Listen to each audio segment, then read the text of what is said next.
Welcome to Mack-n-Cheeze Music Podcast with your hosts, Brian DeHart. Hi, everybody. Welcome to the Mack-n-Cheeze Podcast. Our focus here at Mack-n-Cheeze is about home recording and the various aspects that are involved. I'm really excited about today's guest. His name is Mark Holter.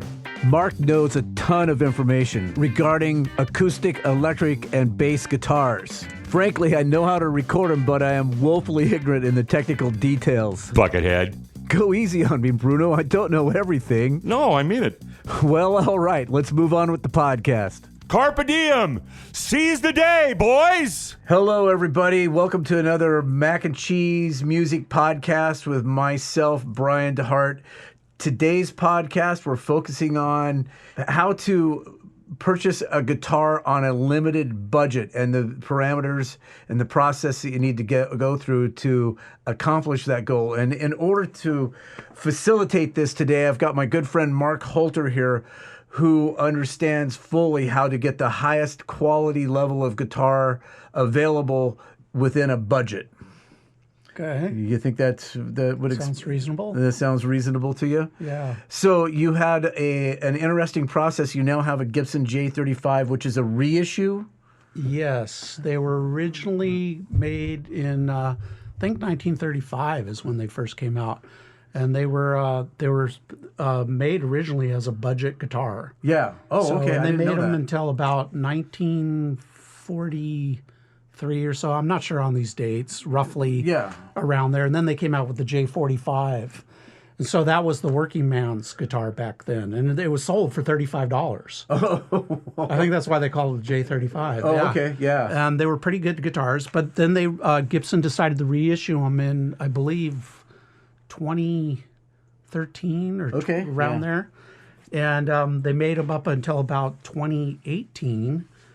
And they made a few little changes to them in the process. Also, the reissue ones they're pretty correct in a lot of ways, except for the tuners were slightly different. They're Kluson copies, and they put in. So I'm a drummer. I'm the guy who hangs out with musicians. So you said Kluskin or Kluson. Kluson. So tell The me guitar about players don't know what Klusons are. They're guitar players pretty will. high-end tuners. Okay. Not anymore, though. They're mostly made in, I don't know, South Korea or China or something. Okay. So they're not as good anymore. But they also, the reissues, they put in a inboard pickup system. So they're nice guitars. They're nice now. So again, I'm a drummer. I'm the guy who hangs out with musicians. So you said the inboard, not the tuners, but you said the pickup system. Yeah, the pickup system. Tell me about that. I think it's a Fishman. It's all internal inside. You plug into the rear end of the guitar where the strap is. You plug in there. I know about that. And it's got a volume and tone volume inside the sound hole. Yeah. So it's pretty decent. A lot of guys switch them out. They buy these and they switch them out to a higher end type inboard pickups. Right.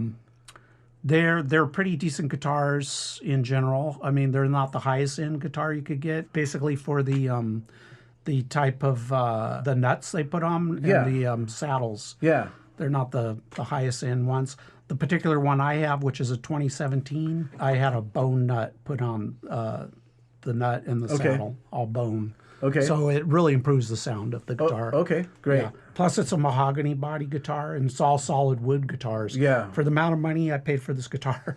Yeah, and that's the point of the podcast. Yeah, right. So I was looking at these for a long, long time.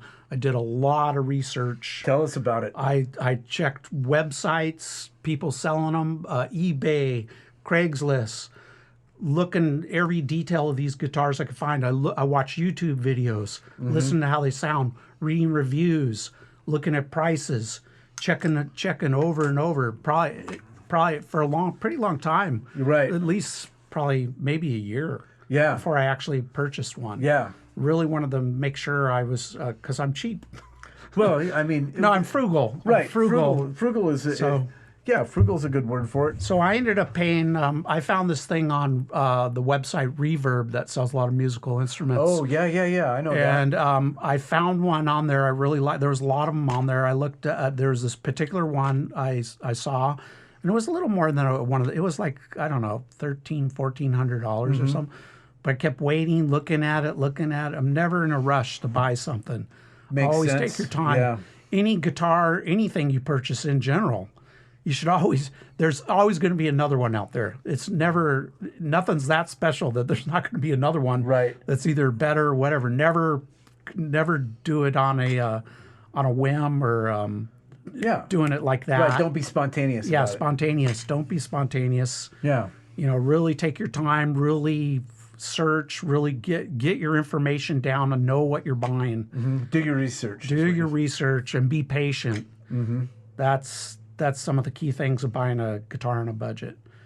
Now, so I bought this thing. I did buy it online, which is you're taking a chance without listening to the sound. But I had read so many reviews on this particular guitar where people had said over and over, people would say, buy this thing, you will not regret it. And you haven't regretted it. Oh, no way. No, I mean, we've used it here in the studio, and it's absolutely fantastic. It just sounds fantastic. So when I bought it, I purchased it. I went ahead. I figured I'll take a chance because it had a return policy. Yeah. So I bought it, got it. It came in the mail, got it home, opened it. I couldn't believe it. It's like, okay, this thing's a 2017. I ended up paying, maybe with shipping, it was like $1,200. Right. Right around there. Right. And it was like, are you kidding me? It's like, this is like a brand new guitar. Yeah. Nobody's played this thing. Yeah. Very little. It was like, Yeah. no scratches, nothing. It's all in pristine condition, and Yeah. it sounds amazing. Yeah, it does sound And amazing. it sounded even better after I put the bone nut and the bone saddle on Yeah. it. So it was like, wow. Yeah, I think I pretty much scored on that one. Yeah. Later on in the podcast, I'll play you a track that this guitar was used on, which is it's pretty amazing. It sounds great. So then prior to that, I had bought the Larrivee, which you're familiar with, which is the rosewood body Larrivee. I forgot probably to mention the Gibson is a mahogany bodied guitar, Right. all solid woods. I would recommend to anybody buy solid wood guitars. Don't waste your time with at least the minimal, get a solid body top guitar. Okay. And you can always fix other stuff. You know, even if the action's not good, you can have it fixed. You can put bone nuts on stuff, which I highly recommend. The other stuff out there, Tusk and all these other things, a little questionable sounding. Right. It's going to improve the sound enormously putting bone stuff on there. Right. So I'm a complete novice. So putting the bone in lieu of tusk, the original pieces are wood or that you're replacing, or No, they're it's a brand. Tusk is a brand. It's a resin. It's a resin. you meant like Actual tusk tusk. from a walrus. Actually, you can get that. That's Isn't just that ivory. Isn't that illegal yeah. now? In certain states, not all states. Oh, You really? can still, you can still get it. Wow. Yeah, they put on plastic nuts on guitar, Okay, plastic gotcha. saddles. Yeah. The Tusk brand, it's a resin. I think there's something else out there too. I forget. But Yeah. yeah. So I was going to say, the Larrivee. The Larrivee is a great guitar. It too. comes. I think it came with bone nut and bolts. Okay, Those are high quality made guitars for the money. Yeah. Incredible. Yeah. Incredible. All solid woods, really nicely made. The one I have, I bought it in 1999. I paid, I think, $800 Yeah. for shipping. Yeah. The same guitar now goes for around $1,000. Yeah. Give or take $100 or so, Right. a couple $100. So really decent guitars, Larrivees for the amount of money. I think the main point of all this is you really need to just be patient, really get your information down, really check everything. Like I already said, Right. YouTube videos, reviews, websites, different guitar sellers, see what go to the guitar shops, play them. Yeah. You know, if you can. High-end guitars now, or halfway decent guitars nowadays, it's hard to find them in a lot of shops. I mean, you can't go to... Oh, really? I didn't know that. Yeah, you can't go to Guitar Center and find a lot of nice guitars Oh. for decent prices. Okay. Yeah. Yeah, very few. Maybe a couple used guitars, like we have in Seattle, we have Emerald City guitars. Yeah. But, those aren't exactly budget guitars. Either, you better yeah. have some money with you because they're not cheap. Yeah. But there's a lot of places online you can go that, you can find really nice high-end guitars. Or if you're, depending on where you live, if you live in L.A. or Nashville or somewhere like that, you're going to find, decent guitars. But once again, you're going to pay, not cheap. Right. What started your path in identifying what high quality components of a guitar? Oh boy, that's a good question. I'm full of good questions. You just stick around. I don't have a lot of answers, but I got good questions. Well, I started playing guitar when I was I don't know, in 9 or something like that. Yeah. I'm not the greatest musician out there. I'm not super talented or anything, but I have a passion for guitars. I love guitars. And over the years, I developed what a good guitar sounds like. Right. I developed that tone. An ear for it. Yeah. An ear for it. What a good guitar sounds like and what a not good guitar sounds like. And that includes electrics because I've owned, like I told you earlier, I've owned probably at least 10 electrics. Yeah. Maybe more. Yeah. Over the years. But a lot of acoustics. 12 strings. I've had a couple 12 strings. Couple of classical guitars. So just over the years, just learning about, listening to them, being around really good guitar players, and developing that tone, that ear for a really good sounding guitar.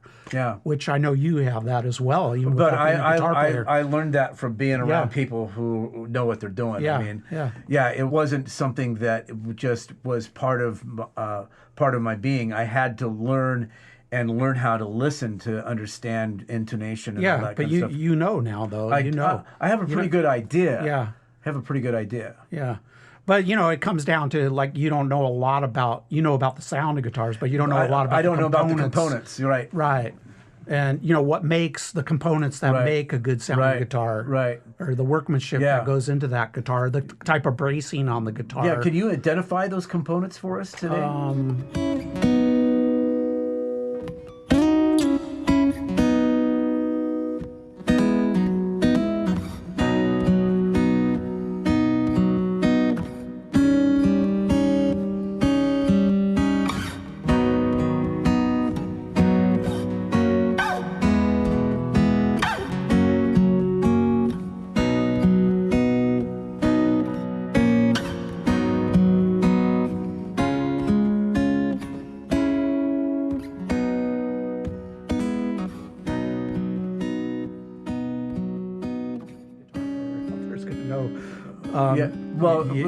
I mean, you have the neck. Not everybody, obviously. But the neck has there's different shapes of the neck. Some necks are thicker, some are thinner. Like Taylor's are a little bit thinner. Electric guitars, of course, that's a different story. But on acoustic guitars, Martins, Gibsons, they all have different shaped necks and different feels to them.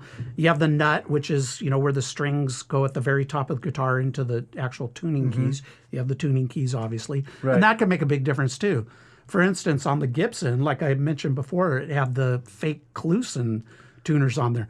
They weren't the best. They weren't very good tuners, really. They were like, thing wouldn't stay in tune, and it just it was not good. They didn't turn very well, and so I found some what were they, Waverleys or Golden Age, I think, from McDonald Stewart McDonald.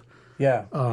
I found some really good ones, and they're actually period correct for the J35. Oh, really? That must have taken some research too. A little bit, yeah. Yeah. Yeah. I spent some time checking those out. Yeah. I think that the idea of the component being period correct makes a lot of sense for the guitar. Yeah, and the tuning ratio on them was better and everything, so it just tunes a lot nicer. Yeah. And it looks period correct now too. Yeah. So I like that factor. For the aesthetic component. Yeah. And the aesthetic, that part of the guitar is a big deal too. Yeah. How does the thing look? How does it feel when you hold it? Right. For one time I had bought a Ovation guitar, and any guitar player out there knows it has like a resin plastic made back on it. It has a solid top wood on the top. You've seen But a the ton back, of Ovations out there. A yeah, ton but of the them. Ovation, and they have a really unique sound, but it's got this rounded back on it.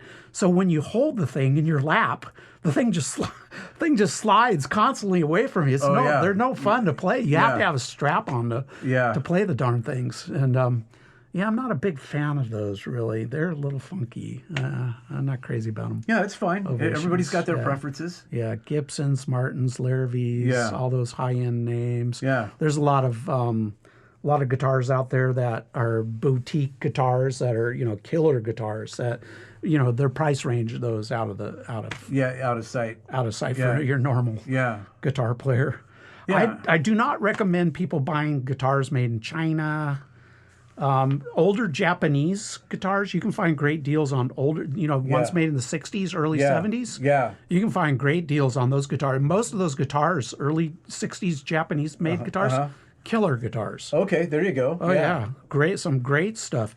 And to a certain extent, South Korean guitars, not as much, but because that's when Japan, economically they were starting to get up there a little bit, starting to create a middle class. Right. So they were starting to do the same thing we were doing. They were having guitars made somewhere else. Oh, okay. So, American manufacturers, they were having what people considered back then cheap guitars made in Japan. But actually, there were some really good Japanese guitar makers back then. Right. And then they started moving manufacturing over to South Korea. And of course, after that, China. Right. Which, who knows, China may eventually come around to decent guitars. Yeah. But a lot of them, I wouldn't, of course, I don't want to support China in general. I'd rather support American guitar makers and stuff.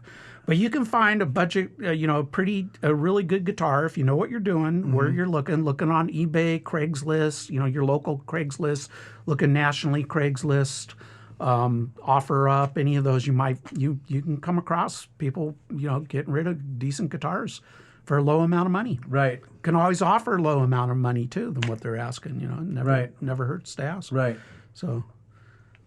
So as far as playability, I mean, I suppose that's just a given, but I have a friend, and we talked about this earlier today. I have a friend who's super accomplished, and he says that when the instrument's in your hand, it should literally talk to you and tell you that it's the guitar you need to have. Do you adhere to that philosophy?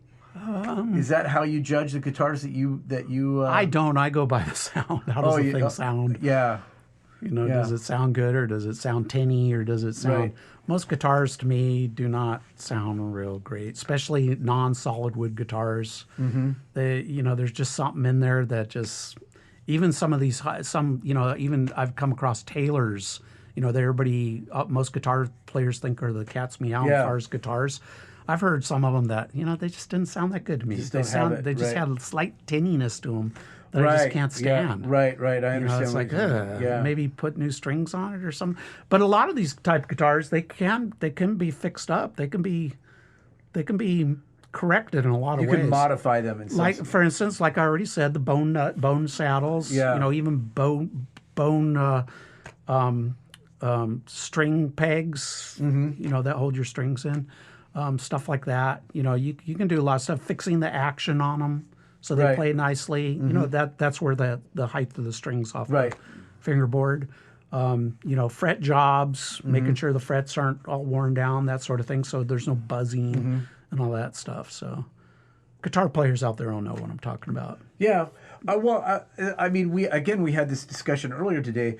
I mean, technique is like super important, and if a guitar strings can buzz, even if the guitar is set up correctly because of the lack of technique that a person would have. Yeah, and sometimes if you tune down too much, it can do that. Yeah. If you already have super low action, you tune down and you got floppy strings on there, and you're going to get fret buzzing. If you used a lighter gauge of string, would that help compensate? Sometimes, not necessarily. Yeah. But yeah, it could. Yeah. Yeah. Do you detune your guitars a lot, or is that something? I don't. Occasionally I do.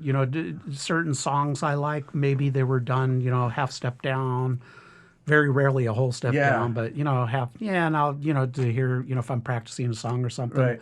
I'll tune it down. It's so easy, so Right, quick to do. right. It's no big deal. I mean, I'm kind of wandering around here, but I love the fact that you are an anti-capo guy. Well, I'm not totally anti-capo. but explain to me what is it that you find distasteful about capos? I don't know. I just look at it as a cheating method. Well, it is, but I mean, George Harrison used it to pretty good results, I'd say. yeah. He capoed a lot, but some of these people that you know who I'm talking about. Yeah, well, they capo up there's because a bunch of them. They don't want to do bar chords, Right. and a bar chord gives the guitar a totally different sound, Right. So does a capo, though. I mean, Well, capo's great if you want to change keys real quick. Right, but capo on it there. also seems to me like a capo actually, whatever it does to the neck, it restricts the overall tonality and presence of the guitar. You don't get the same. It just sounds like it's getting choked, is what the capos. Yeah, a little bit. So Yeah. it doesn't sound like you're a fan of them either. Oh, I'm not. No, I'm not. It's great for open chords and stuff like that, Yeah. and for it depends on what you're playing. Right. If you're playing George Harrison's song "Here Comes the Sun," you want a capo on there Yeah. to play that. But if you want to just change keys real quick in a pinch, it's good. But Well, I've seen guitar players put one capo on and then they put another capo on it's a cheating to detuning the guitar or whatever. Yeah. It's just getting a different sound. Yeah. It just depends. Yeah. It depends on what you're playing. Right. I don't know. And again, I said I'm a drummer, so I look at there's not a whole lot of ways for me to cheat. I got a pair of drumsticks. I can't capo my drums, but I could buy an electronic kit. It's kind of the same thing. Right.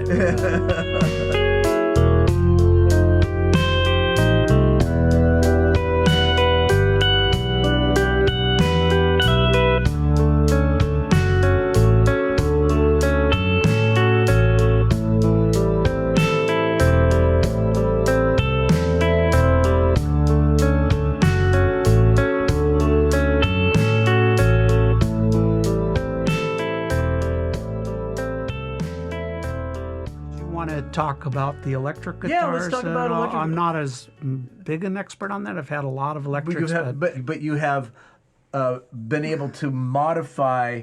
They're easier to modify. Yeah, inexpensive electric guitars to get them up to snuff.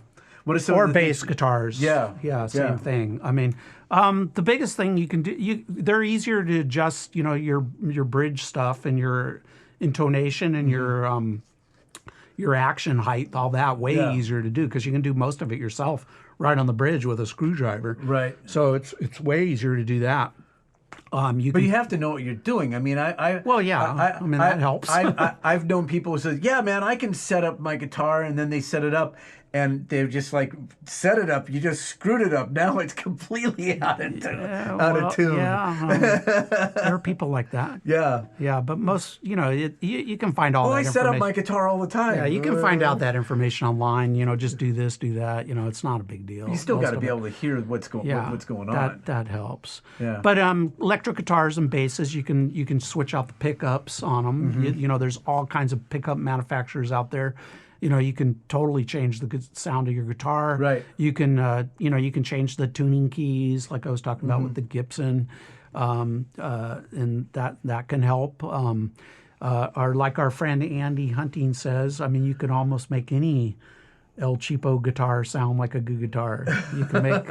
Of course, Andy's a tone meister. Yeah, well, you and I have you. had this discussion. There are very few people who can do what Andy does, and I'd really like to get him on a podcast because that guy. Oh, he can tell you about electric guitars. Oh, that guy is a cornucopia of information. Oh my Lord. Oh yeah, way more than me. Yeah. Oh, yeah.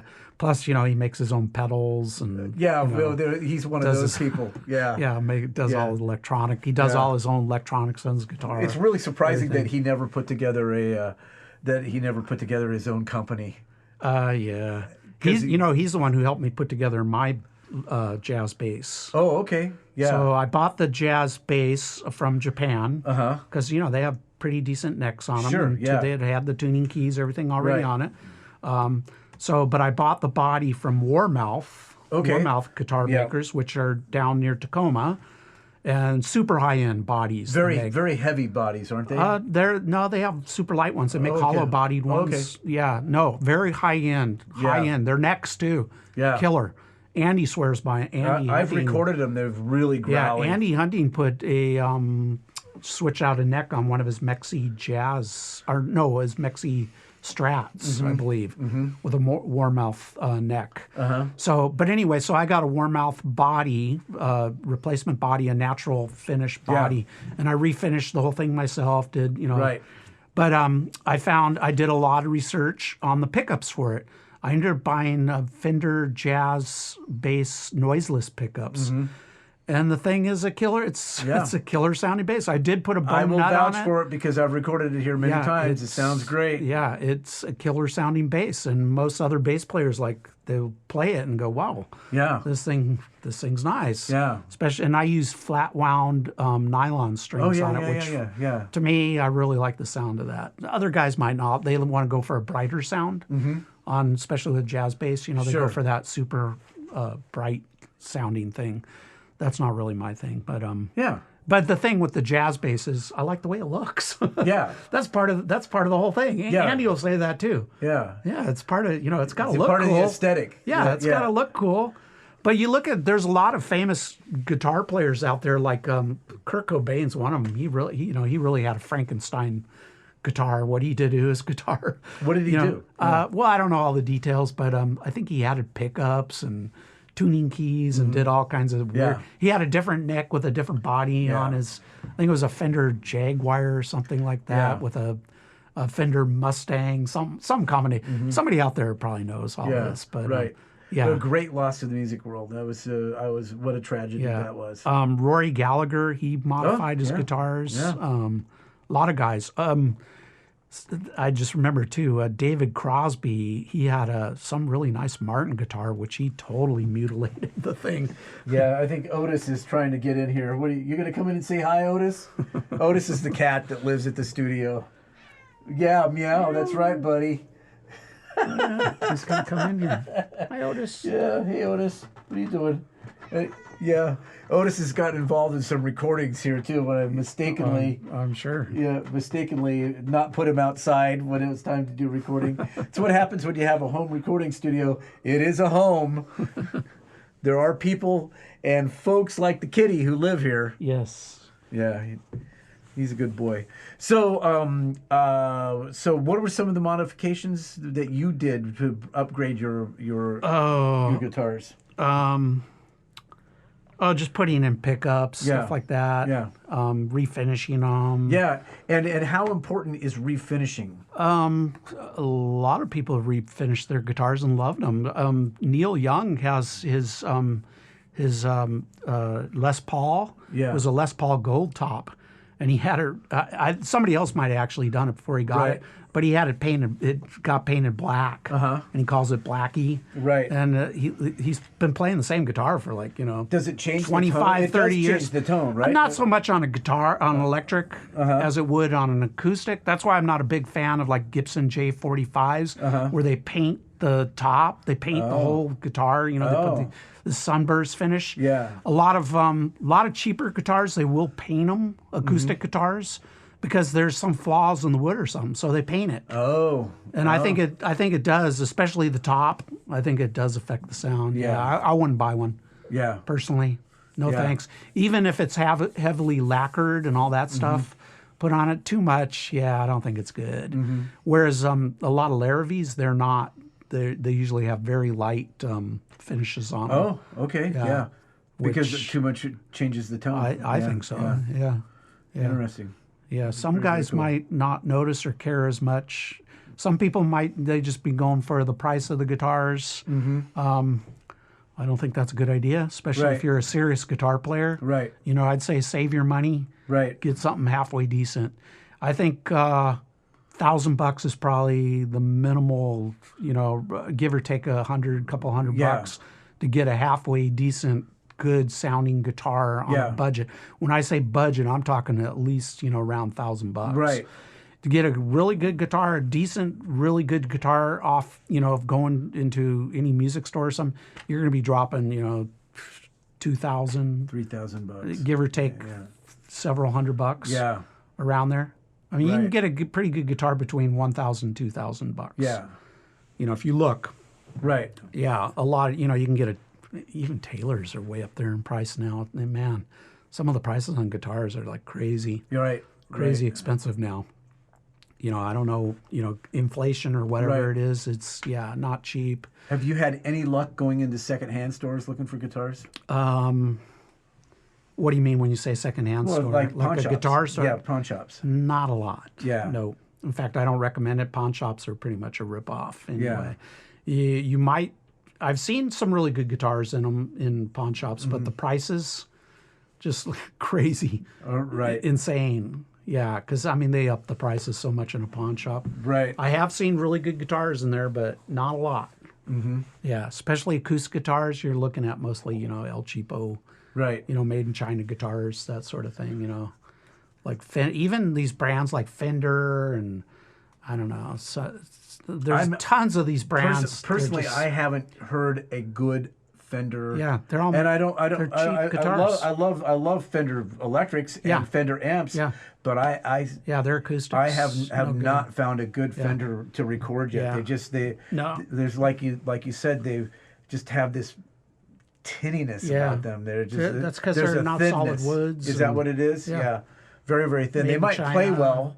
They might play well, but and I guess that's dependent upon the person who's playing it. Yeah. But But a lot of guitars out there, you really need to look and see where it's made. Because sometimes like this is important. Some of the Taylors, you're paying for a name. Right. You're not paying for a good sounding guitar. You're paying for a name. And that to me is like, I don't care what the name is. Does it sound good? Yeah. And a lot of these guitars, I was looking for quite a while at these 12-string Taylors. I discovered they're made in Mexico, and it's like, and it's not all. They're not even all solid wood. And I'm like, no, I'm glad I didn't buy. I almost pulled the trigger on one, and it was like I could have gotten it for like $800 or $900. Yeah. And it's like I'm glad I didn't now because it's like, well, they're not the best guitars. Yeah. Yeah. So Mark is also a bass player. So you've gone through a whole ton of different bass amps, haven't you? Not so much on bass amps. Not really, no. What did you think about that Mark bass that you were using for a while? Mark bass amps are really good amps. Yeah. They're excellent amps. Yeah. Even Andy bought one. Yeah. And if Andy bought one, you can be assured they're good amps. Yeah, they are good, very good amps. They're made in Italy. Oh, okay. That makes sense. They're excellent amps. Yeah. That little one that you saw me with today, that's an SWR. Yeah, those are great amps. Mini 10. Yeah, they're pretty good amps. Same thing with amps. Go into the music store, plug them in, play them. Because I've looked at a lot of amps that were supposedly, they're high-end name amps, all that. I plug them in, play them. Sorry. Yeah. No thanks. Not cutting it. Not cutting it. Yeah. Yeah, no. And then I've got that what's it called? The Sans amp. Oh man, I've Sans amps. So I'm amazed. Oh yeah. If you're a bass player, get a Sans amp because those are usually active, right? They're not a passive unit. You have to have some sort of power source. Yeah, but you can do them either or. You can bypass. But if you want to get the tonality that the Sans amp's got, you got to have the power source. I think maybe even Andy has one of those. Yeah, he has one, but he doesn't use it too much. Well, your Sans amp has got a power source, right? Yeah. You can put a battery in it or you can plug in outside source. Yeah, but those make a big difference too. Boy, I'll tell you what, I've gotten an amazing tone out of Sans amp, and you're just looking at it. It's just like it's just a little box. And those things you can go. They'll make a crappy amp sound a lot better. Oh, yeah. Or you can go direct in, Straight line in. them, Yeah. and they sound great. Yeah. Yeah, highly recommended sounds. Yeah. And I think there's some other ones out there that are similar to that. I haven't really researched those Right, yeah. as much, but I think some of them are probably not bad. But, once again, do your research. Really, really know what you're looking at. And be patient. Be patient. Look at prices. Check everything. Yeah. That's really the key, is really know what the prices are, especially with acoustics. Know what they go for. Right. If you're looking at a particular guitar, really research that thing like never before. Look at everything. Look at what the lowest prices are, the highest prices. Right. Look at tons of them. Right. Play them if you can. See Right. how they sound. The J35, I was pretty I had pretty confident it was going to be decent. It's Gibson.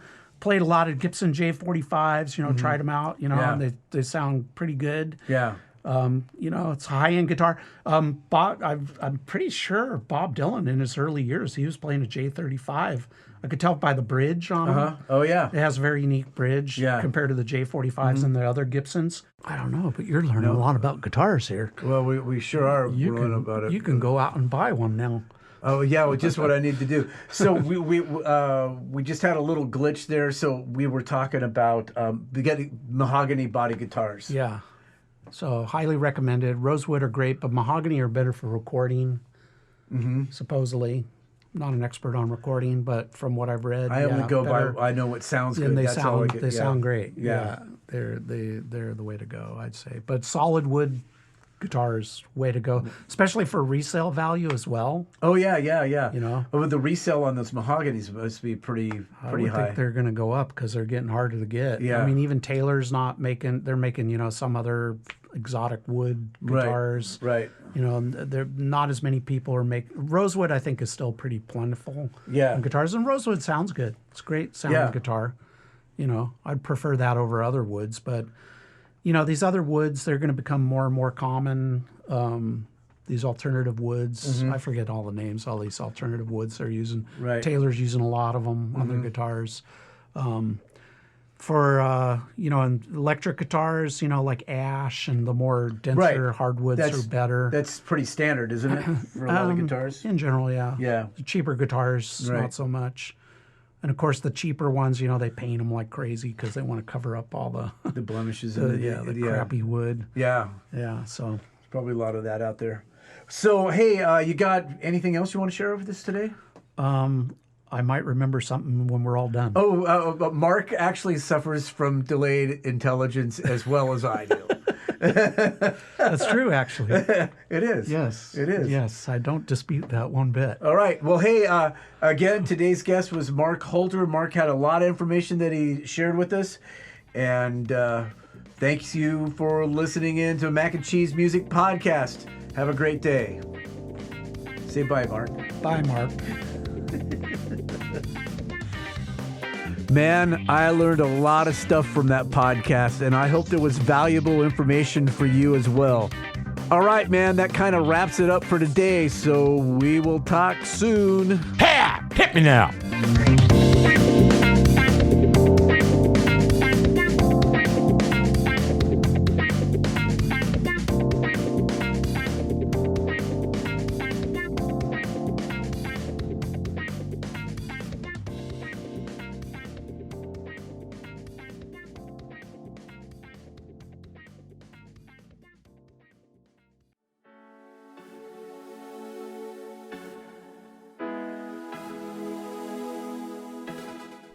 Hey everyone, if you enjoyed this video and you got something out of it, please subscribe to Brian at Mack-n-Cheeze on YouTube.